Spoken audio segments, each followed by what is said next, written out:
Olá, eu sou o Rafael Maia, esse é o Indúbio Procast, esse podcast maravilhoso que traz com vocês assuntos muito relevantes para a vida social, para a vida cultural, para a vida jurídica e para todos aqueles temas que você dá realmente importância na sua vida. Hoje, celebrando um dia muito importante, que é o último episódio desse maravilhoso ano de 2023, eu estou aqui com ela, Camila Ramos, a sempre sensata, a nossa digníssima detentora do saber, da simpatia e da coerência. Seja muito bem-vindo, Camilinha.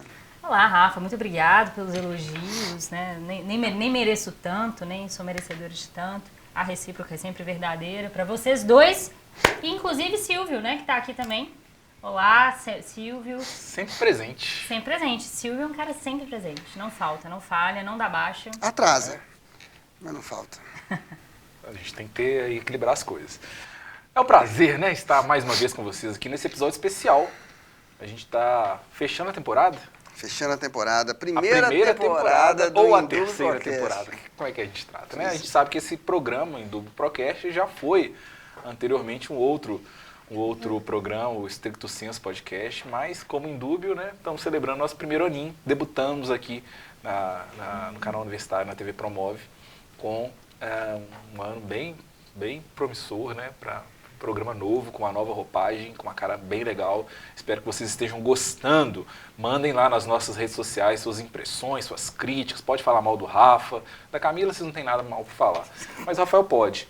Que eu fico lá por trás e vou direcionando essas reclamações. Dito isso, esse momento de injustiça e de perseguição à minha pessoa, que eu senti aqui um complô entre os demais integrantes desse episódio, no último programa do ano, família, a gente sempre elege os melhores do ano. A gente faz o nosso próprio Oscar, o nosso próprio Grammy Latino, o nosso próprio troféu... Microfone de ouro. Nosso próprio troféu imprensa. E o nosso microfone, inclusive, olha só como foram bonitos. Parece mesmo um troféu. Exato. E aí a gente traz aqui algumas categorias e a gente elege os nossos favoritos durante esse ano. E gostaríamos também, né, Silvinho, que vocês elegessem o de vocês. Silvio vai lançar as enquetes lá nos próximos dias, né, no Instagram do Indúbio Procast, e aí vai ser uma categoria por dia, e depois nós vamos sortear um convidado especial do nosso Instagram. Para assistir o programa aqui. Isso, para que o primeiro programa de 2024 venha participar conosco aqui de alguma forma. Fechou. Ou falando, ou ouvindo, ou trazendo um cafezinho. O que vocês acham dessa proposta? Eu acho legal a ideia de trazer um presentinho pra gente, né? Trazendo um presentinho. Camila trouxe presente pra gente hoje. Vai entregar no final, descobri. Vai ter amigo oculto? Eu esqueci o meu presente. Não, é tão oculto que a gente nem combinou, né? Não é? Mas isso. Vamos lá, então. Vamos passar por algumas categorias aqui. Eu vou conduzir aqui hoje, porque eu fiz o para casa e anotei aqui as categorias e os outros vão no improviso.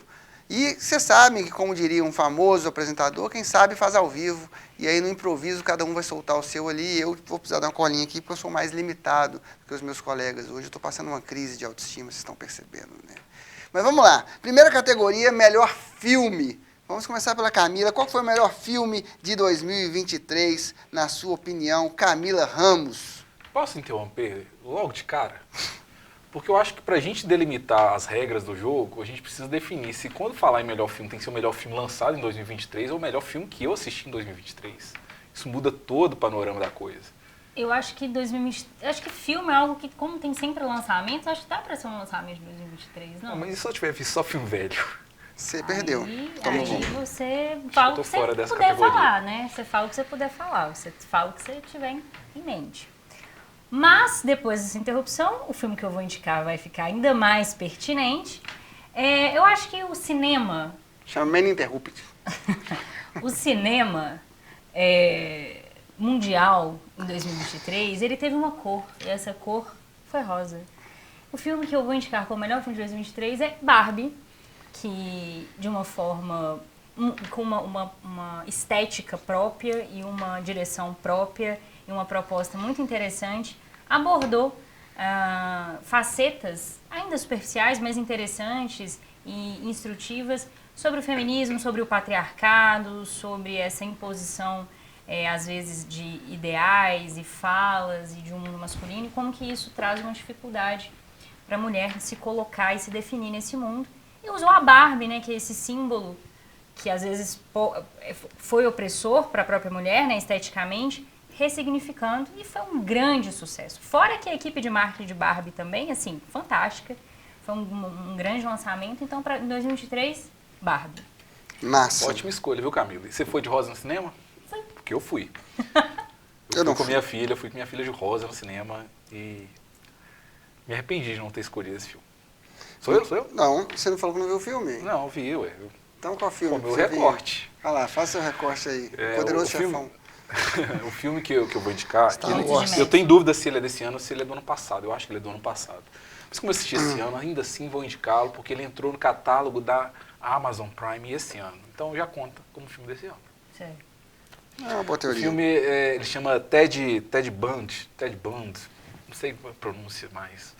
Mas é a história de um agente do FBI que é perfilador de serial killers e que é chamado para entrevistar, para desenvolver um contato com um serial killer que pesava uma infinidade de crimes e que ele não assumia boa parte deles, e ainda havia vítimas que não haviam sido encontradas, enfim, aquela história do luto das famílias que também não conseguia se encerrar, e nenhum outro agente do FBI tinha conseguido extrair desse cara informações.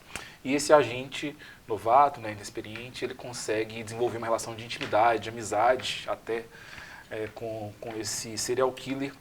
E, enfim, não vou dar muito spoiler, mas é uma história bem legal para entender a mente de um serial killer, de um psicopata e de como essas relações acabam se entranhando com pessoas que, em tese, não seriam psicopatas, como era o caso do agente, que acabou se vinculando um pouco ali com a história daquele maluco. Maravilha. Alguém Eu viu? vou... Vocês viram? Não? Não. Bom. Eu vou indicar um filme recente, saiu no cinema há pouco tempo. Estou até mudando a minha indicação aqui, porque é um filme bastante significativo. Você viu? Vi, O 2? sim. Mas eu nem falei qual filme. Eu já sei qual é. Ah, você está colando aqui no Não, negócio, aqui, ó. né? Peguei aqui. É um filme bastante significativo, que é O Pai e O 2. E aí é importante, porque é um filme de verdade. E aí é uma crítica não sendo crítica.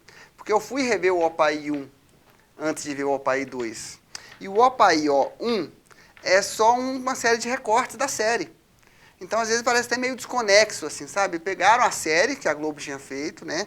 E aí pegaram alguns recortes e montaram um filme. Meio Frankenstein mesmo, assim.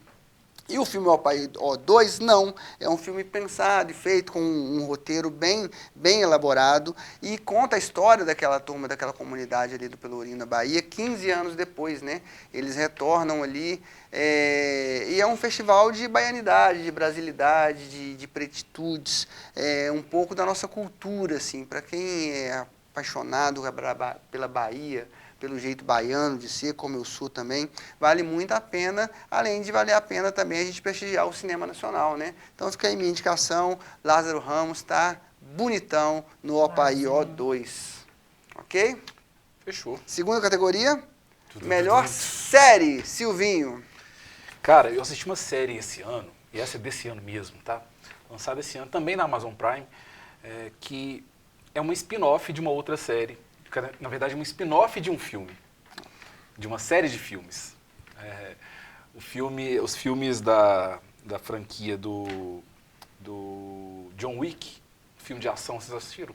Assisti, mas assim, não, só vi a crítica no do quinto. Choque de Cultura. Já Tem um tá no Choque de quinto. Cultura sobre o John Wick, que é muito legal. O filme John Wick é um filme bom, não passa disso. Mas fizeram uma série que conta o universo de John Wick, do Hotel Continental. Quem conhece a história de John Wick sabe que o Hotel Continental é um hotel de assassinos, onde os assassinos do mundo mais maluco se encontram. E fizeram um filme só para contar a história de como esse hotel surgiu, de qual é o enredo por trás de um hotel que hospeda assassinos e que tem uma moeda própria, inclusive, para pagamento, né? Quando você precisa contratar um assassino, você precisa de uma moeda específica, que é a moeda do Hotel Continental. E uma série bem despretensiosa me conquistou, virou a melhor série do ano, embora eu tenha visto algumas séries boas. Essa foi uma série que eu não esperava nada, entregou, foi tudo, muito boa. O Continental, que é do universo de John Wick. Então assistam o filme, depois assista a série. Os filmes. Os filmes. Camilinha, sua série qual foi? Eu vou indicar a terceira temporada de Only Murders in the Building. que eu gostei bastante. Eu já tinha assistido a primeira e a segunda, e a terceira, que é desse ano, ela contou com a participação da Meryl Streep e do Paul Rudd, que eu acho que foi acréscimos bem interessantes para a série. Ainda tem um toque de musical nessa temporada, então fica aí a dica. Only Murders in the Building, no Star Plus. Muito bom. Eu tenho algumas séries aqui que eu gostaria de indicar. A primeira que eu ia indicar, eu recebi uma crítica dos meus colegas falando que não é uma série de 2023, que eu estou atrasado. Então eu estou abolindo essa série aqui, em respeito às normas desse programa. E vou indicar outra série, e essa sim é de 2023, que é a série Gen V, que é também um spin-off de uma outra série indicada pelo Silvinho aqui nesse programa, né? Que é o The Boys. Entrega tudo também, Gen V. E ela se encerrou deixando pra gente assim aquele gostinho de cadê a segunda temporada ou cadê a quarta temporada de The Boys? Porque elas vão se conectar em algum momento. Essa geração 5, né?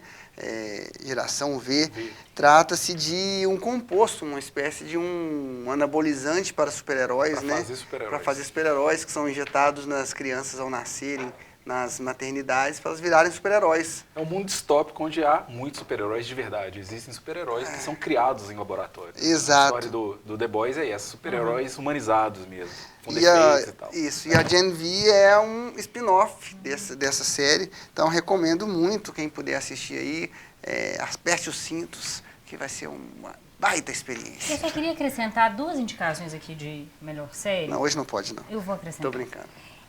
Uma é Daisy Jones and the Six, que eu assisti no início do ano. Muito legal mesmo, do Amazon Prime. Não, eu achei bem emocionante. Eu gosto muito de um romance com uma música, um rock and roll, achei bem legal. Chorou? Não, eu não choro em dramaturgia. E outra série que eu acho assim, que impactou muito o Brasil, que é uma série nacional. É um formato de série que é Todas as Flores. A segunda temporada foi desse ano. Teve atuações espetaculares, tanto da Letícia Colin, quanto da Sophie Charlotte, quanto da Regina Casé. Eu acho que foi algo que impactou muito o Brasil. Inclusive, ofuscou as novelas das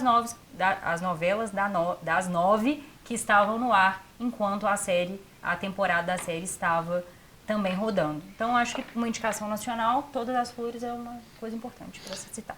Maravilha. Próxima categoria, melhor livro. Opa. Que nós somos muitos leitores clássicos, leitores eruditos, leitores modernos.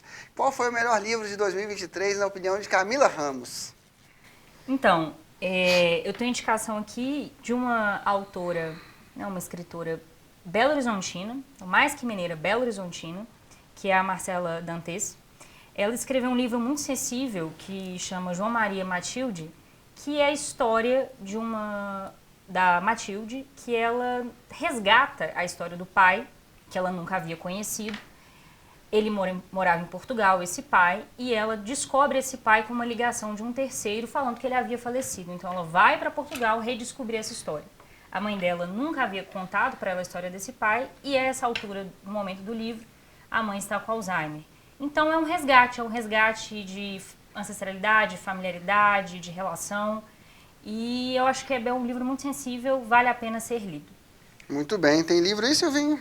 Tem o livro que eu li, e eu não terminei de ler, então sou bem sincero. Mas você não leu, então, né? Eu leio e eu li alguns, mas esse é o livro que mais me marcou. Por enquanto, embora eu ainda não tenha terminado, eu estava procurando aqui o nome do autor.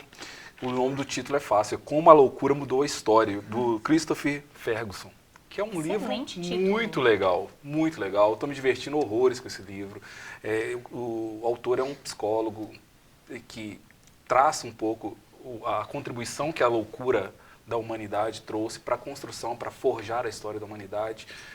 Eu estou indicando, mesmo sem terminar de ler, porque tenho certeza que qualquer um que pegar esse livro aqui vai se apaixonar como eu e vai, em poucos dias, terminar a leitura. Eu só não fiz porque estou em semana de provas, estou corrigindo prova, trabalho, TCCs, porque senão já estaria aqui, nesse momento, aqui com ele debaixo do braço para terminar a leitura, porque estou com ele ali no carro me esperando. Maravilha. Eu vou indicar um livro muito sensível também, que me tocou, me pegou demais, assim, nesse ano, que é um livro chamado Não Fossem as Sílabas de Sábado.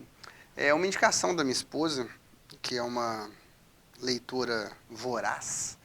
E esse livro, ele conta a história de duas mulheres que se ligam por um acontecimento inusitado.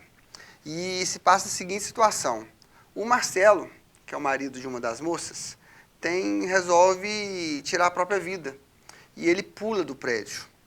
Só que ao pular do prédio, ele cai em cima de uma outra pessoa, que também morre. Então, a história do livro é as duas viúvas tendo que conviver depois desse acontecimento. A viúva do que estava só andando na casa, revoltada com a outra, porque, poxa, o que você fez para ele ter pulado justamente naquele dia e caiu em cima dele? E o detalhe é o seguinte, uma delas estava grávida, prestes a ganhar o bebê do que estava embaixo, né? Então, aquele acontecimento marcante uniu as duas. E o livro, assim, é difícil, assim, porque o livro tem uma página feliz, no livro inteiro, a última. Então, é uma história muito pesada, assim, mas muito marcante, muito sentido, esse assim. spoiler. Porque agora qualquer um que for pegar o livro vai lá na última página. Eu iria. Só você não lê. Acho que vou fazer isso. Lê aí das loucuras da humanidade. Lê das loucuras da humanidade. Eu não me importo com o spoiler. Eu gosto. Quem sofre de ansiedade prefere saber o que vai acontecer. Mas é porque na primeira página já conta a história do caso daquela pessoa caindo, sabe? E eu tô dizendo que é um livro muito denso, muito pesado. É difícil, tinha dia que você ficava sem ar. Mas você não assim, sabe por que é feliz. Não sabe. Mas se eu ler a última página... Você vai saber. Mas isso aí todo mundo, qualquer livro. Exato. E você sabe que isso é um hábito que eu tenho na vida? 100% dos livros que eu pego para ler, eu leio a última página. É ansiedade, tô falando. Pode ser. Eu vou tratar. Eu preciso melhorar. Próxima categoria. Melhor podcast. Vou começar pelo Silvinho agora. Melhor podcast? Não vale em duplo vale podcast, nem Estrito Senso podcast. Eu ouvi vários bons podcasts ao longo do ano. Eu sou um ouvinte de podcasts. Alguns, acho que todos dessa bancada escutam também, que são podcasts que já entraram na nossa rotina, no nosso dia a dia, como é o caso do Medo e Delírio em Brasília, que acho que é um podcast obrigatório para tentar entender esse mundo político maluco que a gente vive. Então, acredito que todos aqui já ouviram, pelo menos alguma vez, essa indicação aparecendo ao longo dos nossos episódios. Mas não é ele que eu quero indicar hoje, não. Na verdade, eu curti podcasts de estilos muito distintos ao longo desse ano. Podcasts políticos, podcasts... Eu comecei a ouvir muito podcasts de histórias, de contação de histórias, de novelas, né, de audionovelas. Eu vou indicar dois, então, nesses estilos. Um é que um podcast que semanalmente eu ouço malhando na academia. Eu gosto muito das histórias do Não Inviabilize. E o Não Inviabilize, ele tem microséries de podcast, né? Tem o Picolé de Limão, por exemplo, que são histórias ácidas, assim, com um final, por vezes, descontraído. Tem uma parte lá, alguns episódios que se tratam de questões amorosas, mas enfim, são histórias de ouvintes que são enviadas para a apresentadora, que é uma excelente contadora de história. Ela conta a história de uma forma muito divertida, se envolve naquelas histórias, naqueles casos da vida real. É um podcast muito legal, porque são histórias curtinhas. Recomendo demais. Não Inviabilize, vocês encontram nessas plataformas de áudio aí. Posso ver pagando? No Spotify? Eles cortaram a gente. No Spotify, na Deezer, tem tudo lá. E o outro podcast é França e seu Labirinto. Eu assisti esse também. Esse podcast é muito legal porque ele inaugurou para mim uma nova forma de enxergar possibilidades no podcast. É um filme, só que você está só ouvindo. Você reproduz, fica a seu papel construir as imagens, construir o cenário a partir daquilo que você está ouvindo. E é uma experiência muito legal. O podcast mesmo te instrui a ouvi-lo com fone de ouvido, de olhos fechados, para que essa experiência seja mais imersiva mesmo, para que você consiga captar os sons do cenário. Enfim, é um episódio que o Celton Mello é o protagonista, é uma investigação policial e um podcast bem legal que tem, salvo engano, 10 episódios? 10 episódios da história. 12 episódios. 12 episódios, você se envolve nessa história, é muito legal, recomendo demais. Então, França e seu Labirinto e Não Inviabilize. Muito bem, eu vou pular a Camila agora e vou me dar o direito de indicar também, que eu vou ter algumas indicações, assim como o Silvinho. Eu gosto muito do Medo e Delírio em Brasília, é meu podcast diário. E se alguém quiser ouvir eu indicaria o Medo e Delírio em Buenos Aires, que eles fizeram sobre o Milei, né? Pouco antes da eleição, é assim um negócio maravilhoso. Gostei do Francis Labirinto também, ouvi. Já indiquei aqui o Calunguinha, que é bom para ouvir com crianças. Mas eu queria indicar um outro podcast que se acabou esse ano. Mas a forma como o podcast finalizou, para mim, foi muito marcante, porque eu me enxerguei muito naquela situação ali, que é o Foro de Teresina. O Foro de Teresina era apresentado pela Thaís Bilenque, pelo Fernando Barros de Silva e pelo Roberto Pompeu de Toledo. E a Thaís Bilenque fez um podcast maravilhoso sobre o Alexandre, né? É uma história do Alexandre de Moraes, tal, etc. Sei que em determinado momento mudou a direção da revista Piauí e a Thaís Bilenque foi mandada embora. Ela foi demitida. E aí abriram a possibilidade para ela se despedir dos ouvintes, né? Durante a gravação do podcast, e ela gravou agradecendo a bancada, os anos que ela participou do programa, tal, etc. E ao término do programa, o Toledo, na hora de agradecer, falou assim, eu quero agradecer porque esse também é o meu último Foro de Teresina. Para mim, a amizade é uma coisa muito importante, a lealdade é uma coisa muito importante, e eu não concordo com o que fizeram com a Thaís, e eu não participo desse programa sem a Thaís.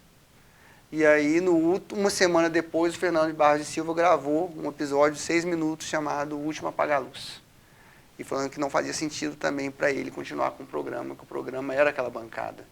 Então, era um programa de política semanal, muito, muito bom, né? Porque são 3 bons repórteres, e aí falando de 3 bons jornalistas, né? Falando principalmente de Thaís, de Toledo, baita investigadores, né? Com boas fontes, etc. Então, tinham bons furos de reportagem, atualizando sobre a política nacional, mas a atitude ali do Toledo é algo que me pegou muito, porque é algo que eu faria. É algo que eu já me vi fazendo em algumas oportunidades, sabe? Acho que a vida, para mim, é muito sobre lealdade e gratidão e sobre estar junto. Então, vou indicar aí, vocês não vão poder ouvir mais, porque acabou. Mas os antigos foram bons episódios, o Foro de Teresina. Indicação foi essa, cara? Só que isso acontece só aí. Foi uma boa indicação, pô. Uma indicação de algo que você não pode indicar, mas você vai ouvir os passados, velho. Tudo bem. Mas você contou uma história, mas você está indicando exatamente o quê? Não assistam, porque não está disponível. Ova os antigos. Mas eu tenho 2 podcasts para indicar. Eu ia indicar outro, mas eu vou indicar os que eu pensei agora aqui, que eu me lembrei. Os 2 são da Tati Bernardi, que é escritora, roteirista. Ela está no canal Universa, na UOL.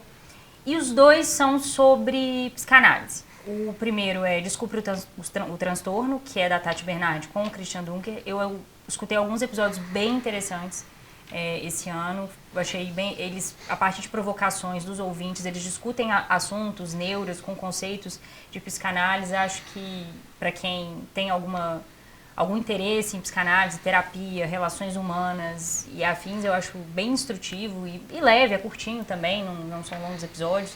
E são sempre, às vezes, pautados em perguntas, então é bem legal. E o outro também da Tati Bernardi, que também tem uma pegada de terapia, psicanálise, e ela traz Meu Transtorno Coletivo, que ela traz temas que ela vivenciou, e ela discute com outros convidados, outros profissionais da área, coisas das relações humanas, coisas do dia a dia, desde de relações afetivas, relações pais e filhos, relações vida.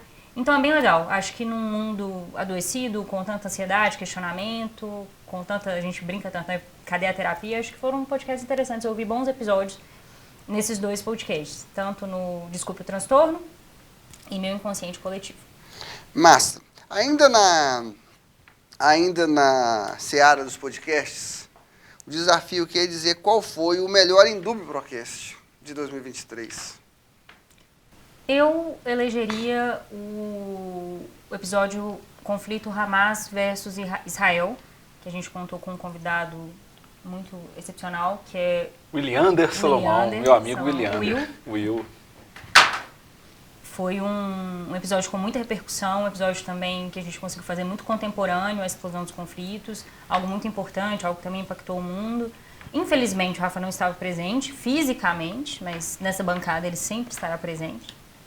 e acho que teve uma repercussão muito boa. Muitas pessoas pediram, assim que a gente publicou que estava gravando, pediu, me manda quando sair. Então acho que foi bem instrutivo, bem bacana, uma conversa muito boa. Eu vou me somar a você nessa. Acho que o episódio, especialmente por tratar de um assunto que despertou a curiosidade do mundo inteiro, né? E é um assunto, para mim, especialmente, que me interessa de forma mais direta, como professor de Direito Internacional, e por isso mesmo fiz o convite ao também professor de Direito Internacional, meu amigo Williander, que viesse aqui trazer um pouco dessa experiência, ele que é um pesquisador do Oriente Médio já há tanto tempo, uma grande referência nessa área, e a repercussão depois também foi muito legal, né? Eu não esperava o número de visualizações, de comentários, recebi muitas mensagens, muita gente pedindo o contato dele, pedindo que enviasse o episódio. Eu mandei o link, esse link do YouTube eu espalhei para uma galera aí que me pediu do nosso episódio Israel vs Hamas. Então fica também aí nos anais do Indúbio Procast, primeira temporada. Esse é o nosso episódio ouro. Como o Rafa não participou desse episódio, acho que ele não pode escolher. Pode escolher esse mesmo episódio? Mas eu acho que você pode ter outra opção aí. Eu ouvi, uai. Você ouviu? Assisti muito bem. Que bom que você nos prestigiou com a sua audiência. Isso, então vou me somar. Vamos ter a primeira unanimidade aqui no nosso microfone de ouro para o Indúbio Procast, Hamas versus Israel. Professor Williander, grande parceiro de projetos, né? Sempre muito disponível todas as vezes que a gente precisou falar com ele, né? Seja nesse contexto, seja em outros contextos universitários, em congressos, artigos. Então, belíssimo programa. Que eu não estive, né? Estava com um probleminha de saúde aí, não consegui chegar a tempo e não quis interromper. Até daria, os meninos falaram assim, olha, vem, entra no meio, mas eu não achei delicado com o nosso convidado fazer isso, né? Então, infelizmente, não participei. Mas vamos seguir. Melhor cantor e cantora, cantor ou cantora, cantore, cantouro. Quem vocês escolhem aí? Cantouro. Cantouro é interessante. Não é? Cantouro poderia ser a Luísa Sonza pelos chifres, né? Opa! Cadê a bateria? Mas, eu vou indicar, não é nem um gosto pessoal não, mas foi pelo impacto que teve agora de uma comoção nacional no final do ano, também de uma agenda lotada de... Mas peraí, tem o melhor show ainda, tá? Guarda essa categoria, que eu sei quem você vai indicar agora. Não tem melhor show, não. Tem o melhor show que a gente viu no ano. Sabe qual foi o Acabei melhor de show? criar essa categoria aí. Foi recente essa categoria, surgiu agora, mas eu vou colocar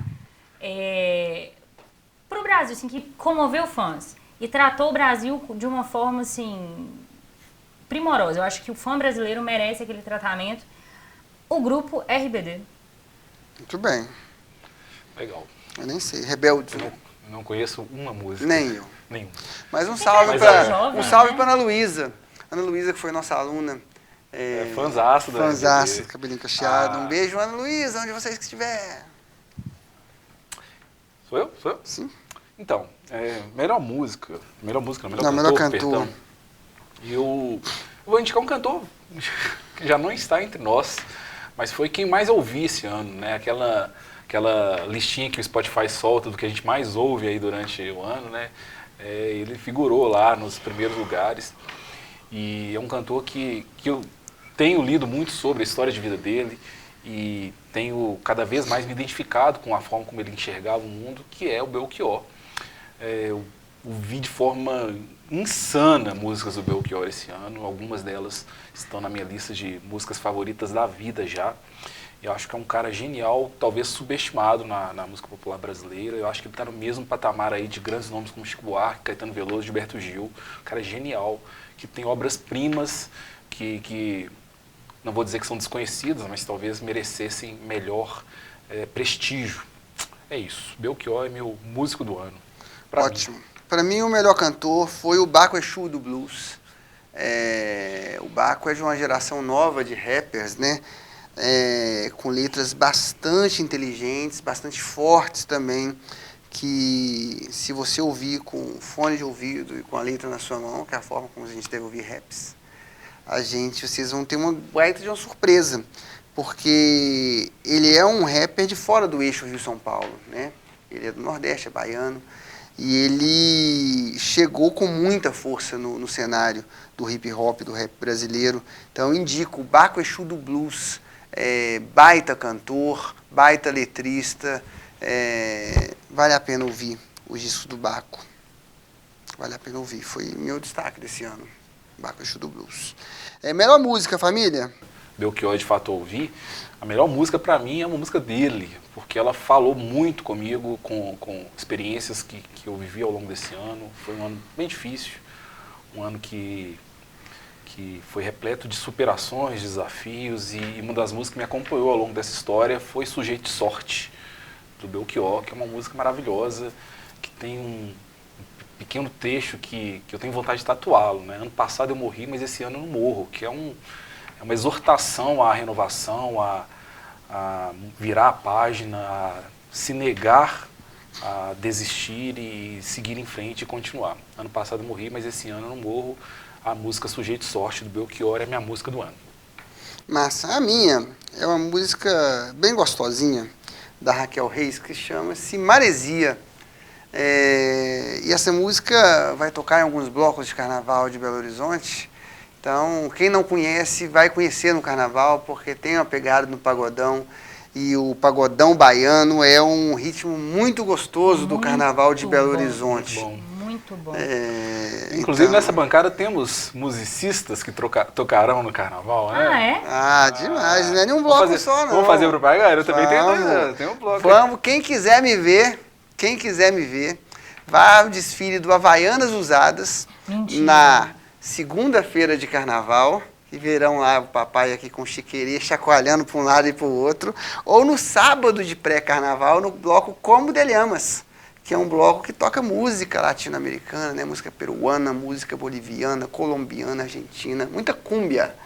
E aí estarei lá também com a minha guira, fazendo um... Eu descobri que isso é um ralador. Isso, mas é um ralador que sai som. Eu também estarei tocando neste carnaval. A construção verbal ficou horrorosa, mas né, eu vou tocar 2 blocos também, olha só que coisa. Estarei no bloco Alalaor, um dos blocos mais tradicionais do bairro Santa Teresa, que tem uma história muito legal, que é uma homenagem a um senhorzinho do bairro, o seu Laor, que nunca conseguiu curtir um carnaval, e aí fizeram um bloco em homenagem a ele, o bloco Alalaor, que começou pequeno, um bloco familiar, e virou um bloco gigantesco no bairro Santa Teresa. E esse ano a gente vai estrear a bateria, a Alegria, que é a bateria que toca no Alalaor, vai estrear também no outro bloco lá no Santa Inês, no Ó Terezinha. Então estarei na segunda de carnaval no Alalaor, e no domingo de carnaval no Ó Terezinha. Mas o Ó Terezinha tem alguma coisa? É novo, começou agora, tem tudo a ver, mas é surpresa porque é novo. Tocar marchinhas. Não posso dar spoiler. Mas você falou Ó Terezinha. O Ó Terezinha tem marchinhas, é um bloco familiar, é um bloco mais... Maravilha. Porque como o Alalaor cresceu demais, a gente resolveu retornar às raízes e fazer um bloco menor lá no Santa Inês. A gente podia tentar fazer o primeiro de 2024 sobre o carnaval, hein? Muito legal. Na primeira semana de fevereiro. Inclusive, não, adorei vocês tocando no carnaval, achei massa. Tá na minha bio agora, tá? Eu acredito na ciência e no carnaval. Opa, vou mudar a minha também, então. Seja o herói que o seu filho quer ser e carnavalesco. Nós precisamos caminhar para o final, família. E eu deixei para o final aqui, eu sei que vocês estão ansiosos para falar o melhor álbum, o melhor show, etc. Mas aquele hall de categorias que faz essas indicações valerem, que são as personalidades do ano e o destaque negativo. Né? Esse programa dos melhores de 2023 só existe por conta dessa categoria dos melhores do ano. E vamos lá. Rapidinho, porque a gente tem pouco tempo aqui. O nosso amigo Lucas já está no ponto eletrônico aqui, falando que eu preciso encerrar. Os patrocinadores vão reclamar um pouco, mas nós precisamos estender um pouco mais esse programa aqui para a gente chegar até o momento ápice do programa. Personalidade jurídica do ano, por Carmila Ramos. Então, eu tinha colocado 2 aqui, vou falar os 2. Eles não são diretamente ligados, né, ao mundo jurídico estrito senso. Mas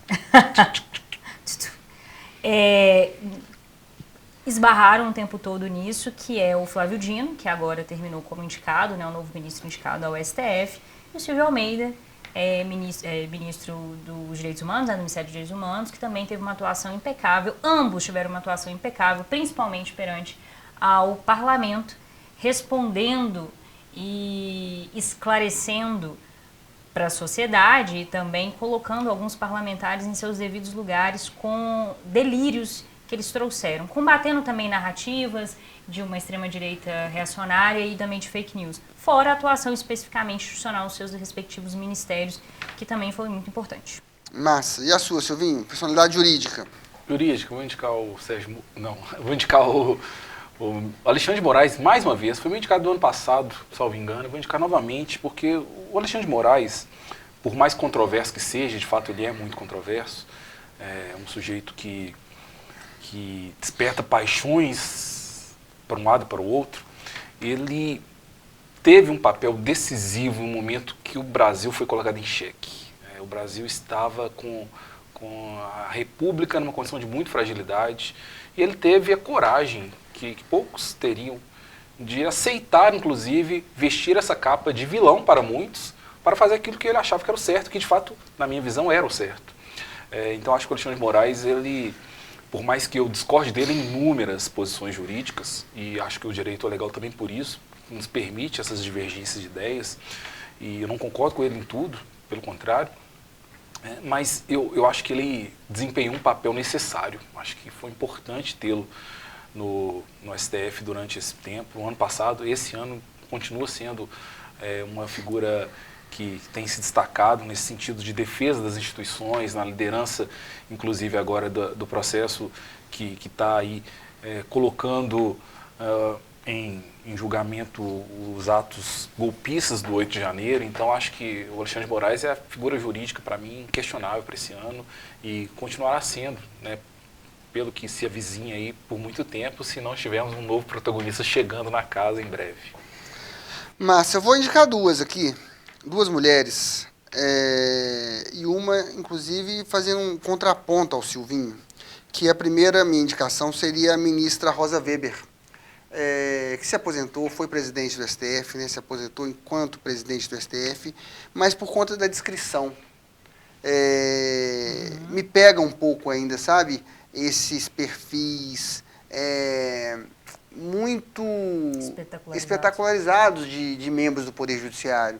O Poder Judiciário, na minha visão, talvez tenha se perdido um pouco aí nesse processo, é um poder mais escondido, né? E a ministra Rosa, sempre muito firme, muito coerente, talvez, né, tirando um episódio ou outro aí que a gente consegue fazer uma crítica, mas ela manteve a sua descrição durante toda a sua passagem no Supremo Tribunal Federal, e durante esse ano não se furtou de colocar em votação pautas importantes, que o Supremo deveria se debruçar sobre elas. Mas eu não queria deixar de indicar também aqui a professora Edilene Lobo, que é a primeira mulher negra a compor o TSE, né, o Tribunal Superior Eleitoral, ainda como ministra juíza substituta, né, tá lá e logo vai ser indicada também como ministra titular, e talvez até a preparação para uma cadeira no Supremo, porque ela tem estofo técnico, estofo histórico, profissional para isso. E é daqui. Né, das Minas Gerais, professora Edilene Lobo, personalidade importante para mim. Já esteve conosco num evento que a gente participou, né, que a gente estava... Isso. Muito importante. Que a gente estava ajudando a organizar. Isso. Inclusive. Personalidade do esporte, família. Rebeca Andrade. Rebeca Andrade brilhou no Mundial, né, de ginástica, conseguiu pódios inéditos. Acho que ela é um orgulho, mais do que uma promessa, ela é um acontecimento para o esporte brasileiro, para a ginástica brasileira. E é isso, Rebeca Andrade. Legal. Silvinho. Gosto da ideia de sair do mundo dos esportes coletivos, do futebol e daquilo que mais atrai mídias. E a Rebeca era uma indicação que estava nas minhas possibilidades, mas imaginei que alguém pudesse roubá-la. Eu já deixei uma segunda opção, que é a Raíssa Leal. A menina de 15 anos que tirou o primeiro 9 no skate, foi mais uma vez agora recentemente campeã do mundo, e que com tão pouca idade vai quebrando recordes atrás de recordes, mostrando que o esporte ele tem esse potencial de mudar realidades e pode abrir perspectivas para jovens, né, para sonhar com conquistas, independente de qual é a modalidade que você curte. E o skate é uma modalidade que foi sempre muito marginalizada, né? O skate nem sequer era visto como esporte há pouco tempo atrás. E ver uma menina de 15 anos apenas ganhando o mundo, sendo considerada uma das maiores da história já, é muito legal. Essa menina tem muito ainda a talvez contribuir para o esporte, embora ela já tenha dito que ela pretenda muito em breve se aposentar. Coisa maravilhosa, né? 15 anos falando em aposentar. Mas enfim, Raíssa Leal é minha indicada desse ano, especialmente depois do nota 9, a primeira vez que uma nota 9 foi dada no Mundial de Skate. Massa, eu vou indicar o craque Paulinho, camisa 10 do glorioso Clube Atlético Mineiro, artilheiro do Campeonato Brasileiro de 2023. Por uma razão, o Paulinho, apesar de ter sido artilheiro do Campeonato Brasileiro, apesar de ter um gol a cada 2 jogos com a camisa do Atlético durante esse ano de 2023, que foi o ano de chegada dele, diga-se de passagem, e apesar de ter apenas 23 anos, e ainda tem 23 anos, apesar de todos esses números, de ter sido jogador convocado pela seleção brasileira em todas as categorias de base, campeão olímpico, convocado para a seleção principal agora, o Paulinho encontra muita resistência entre os torcedores do Atlético Mineiro e entre os torcedores de outro clube, por uma razão muito absurda: intolerância religiosa. O Paulinho é um adepto do candomblé, uma religião de matriz africana, não se omite em relação a isso, não esconde a sua fé, professa sua fé publicamente diversas vezes, e por conta disso ele sofre muito preconceito dentro da torcida do Atlético, dentro de outras torcidas, e não abaixa a cabeça, e banca, e levanta, e vai para cima, e foi aí, tem esses números maravilhosos. Tem o 3º maior artilheiro do Atlético no Campeonato Brasileiro em toda a história. Então, um baita jogador. Fica aí o abraço. Paulinho vai ser nosso convidado aqui em 2024. E aí é isso. Paulinho, craque do ano. Muito bom. Na minha opinião. Personalidade política. Camis. Eu vou repetir o ano passado. Vou colocar que a nossa personalidade política é o presidente. Ano passado, candidato. Ano passado, presidente eleito. E esse ano, presidente empossado. Presidente, está aí viajando o mundo, está recuperando a dignidade do Brasil, fora, enfim, tentando lidar com o Congresso Nacional, nas suas dificuldades. Acho que carrega consigo o peso de tentar trazer um pouco mais de estabilidade e melhoras para esse país terra arrasada que ele encontrou. Silvinho? A minha personalidade política, ela já apareceu aqui como personalidade jurídica, que é o ministro Flávio Dino.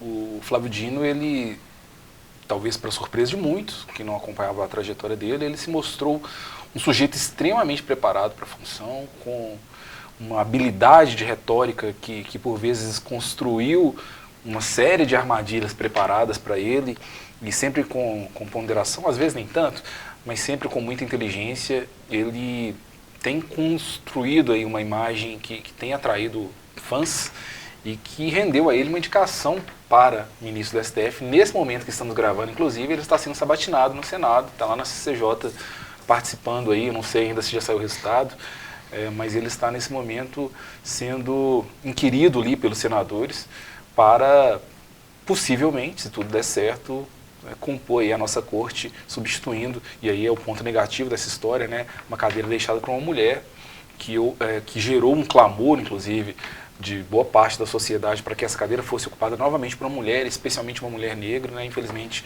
a indicação não veio como esperado, mas o nome do Flávio Dino é um nome que me agrada por outras razões. É um cara muito preparado tecnicamente, é um jurista com bastante competência e que tem uma habilidade que eu acho que vai contribuir, vai somar ao STF se ele de fato for confirmado.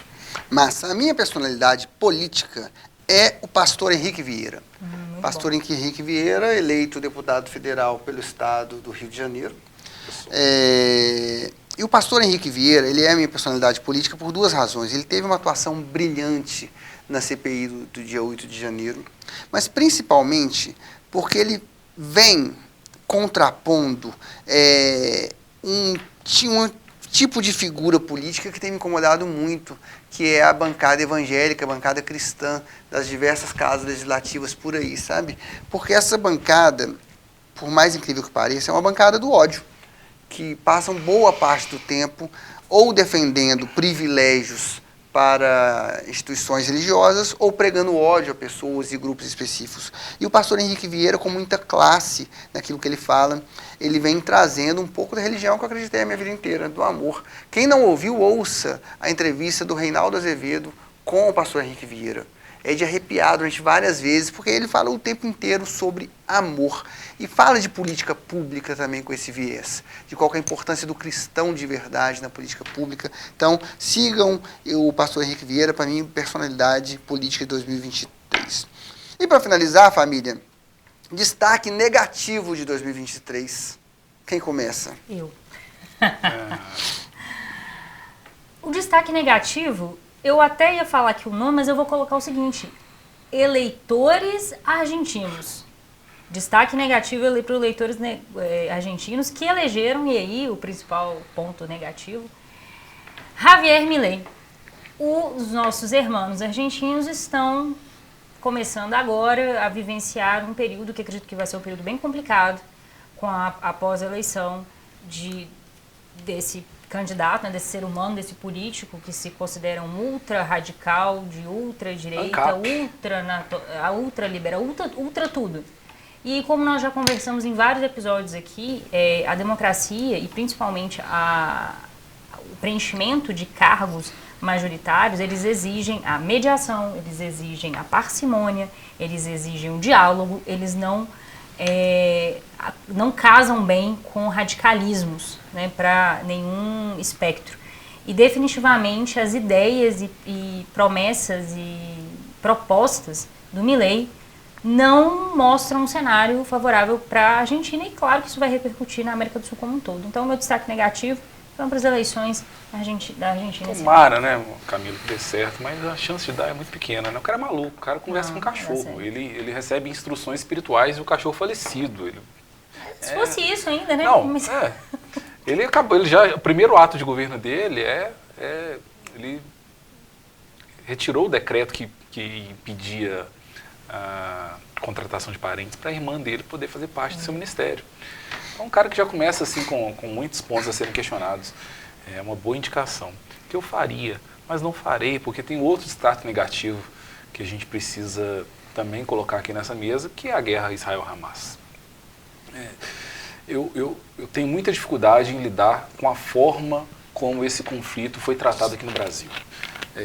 De repente, me peguei vendo pessoas que eu considerava pessoas do bem, cristãos inclusive, especialmente, que pregam essa palavra de amor que o Rafa aqui destacou na última categoria, que estavam vibrando com homicídio de pessoas, com pessoas morrendo, com crianças morrendo, porque eram crianças do outro lado, né? Criaram um nós contra eles de uma forma tão radicalizada, que uma suposta defesa de um povo escolhido por Deus, e aí vários cristãos seguiram nessa linha de entender o Estado de Israel como o povo escolhido e, portanto, merecedores de orações e de torcidas contra o inimigo a ser derrotado. Só que eles esqueceram que esse inimigo a ser derrotado não era só o Hamas que se tornou o alvo de Israel.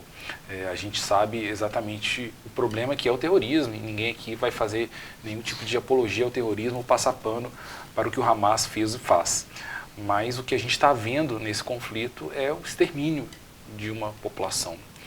O povo palestino, inocentes, mulheres, crianças, civis de uma forma geral, estão sendo dizimados em uma tentativa de expansão de poder, uma tentativa de domínio territorial, uma tentativa de consolidação do Estado de Israel que vai muito além da guerra contra a Hamas. Então, se tem algo de negativo a ser destacado para mim nesse ano de 2023, é a guerra Israel e Hamas, uma guerra que tem protagonizado aí cenas tristes. Ontem, não sei se acompanharam, ontem dia 13, né, dia 13 de dezembro, uma escola da ONU foi bombardeada por Israel. Cena bizarra, uma escola. Hospitais sendo bombardeados, enfim. É uma guerra que já perdeu o sentido há muito tempo, e que, se é que tem algum sentido em guerras, e que é o ponto mais triste deste ano. Tem razão, tio. Massa. Eu vou indicar, família, como destaque negativo de 2023, a indicação do Cristiano Zanin para o STF. É uma indicação muito ruim. Primeiro, porque não se indica o próprio advogado para o STF. Segundo, porque o Zanin se mostrou muito ruim enquanto nos julgamentos em que ele participou, seja no julgamento da descriminalização da maconha, seja no julgamento do marco temporal, em alguns habeas corpus também que passaram por ele ali. Então, eu criei inclusive um bordão esse ano, né? Criei não, copiei, que quando eu quero me dizer que algo é ruim, eu vou dizer que é tão ruim quanto as indicações do Lula para o STF. Então, terrível a indicação do Zanin, pelos mais diversos pontos possíveis, do ponto de vista jurídico, do ponto de vista político, do ponto de vista ético, na minha opinião. Para mim, um destaque negativo de 2023. E eu disse que seria, antes da indicação, falei, se o Lula indicar, eu vou criticar isso todas as vezes possível, porque é um absurdo para mim a indicação de Cristiano Zanin para ministro do STF. Fechamos? Então é isso. Feliz Natal, um próspero ano novo. Agradecer a toda a nossa equipe, Luca Valadares, que está ali com a gente diariamente, com a mãozinha dele para cima, deixando tudo preparado aqui para a gente. Vinicinho, que tem editado esse programa com rapidez, com maestria, fez esse cenário lindo para a gente que vocês estão vendo aí. Toda a equipe da TV Promove, do canal universitário, meus amigos, foi um ano massa, né? A gente começou pensando em alguma coisa, no meio veio a proposta do rebranding, do reposicionamento, e a repercussão, né, o retorno que a gente tem tido tem sido maravilhoso. Desejo que 2024 seja tão produtivo quanto, e a gente se encontra aqui. Temos que agradecer também a nossa audiência, né, que tem acompanhado a gente nessa nova empreitada. De novo, lembrando que a gente continua nas redes sociais, o indubio.procast. Siga a gente por lá, a gente divulga os episódios por lá também. Siga também o Instagram do TV Promove, tv.promove. Quero agradecer a Cássia pelo convite que nos foi feito para retornar ao canal a TV Promove. Foi muito bom poder voltar aqui a este ambiente, a esse contato com vocês, e a gente está aí com projetos novos para 2024, muito empolgados para continuar com o Indubio Procast, fazendo desse episódio, desse programa, né, cada vez melhor, trazendo aí novidades e à espera dos patrocinadores, né? A gente está sempre aí aberto, né, Rafa? Sempre. Para aquele apoio cultural. Então, quem quiser investir nesse programa, quem quiser ver a sua marca estampada e que tiver, né, claro, um posicionamento aqui de acordo com as nossas ideias, vai ser sempre muito bem-vindo para participar também com a gente. É isso, agradecer a vocês também, né? Agradecer pela parceria, pela amizade, pronto, pelo companheirismo. E é isso, né? Acho que a gente é sempre uma oportunidade muito boa a gente reunir aqui, trocar uma ideia, falar um pouco do que a gente pensa, do que a gente às vezes não pensa, às vezes está pensando, às vezes mudou já de ideia. É sempre muito bom. Então, além de toda a equipe, da coordenação, da audiência, agradecer os colegas de bancada, que são amigos, né? Não são colegas, são amigos. É isso, pessoal. Então, até a próxima. Feliz Natal, feliz Ano Novo. Até 2024. Tchau, tchau.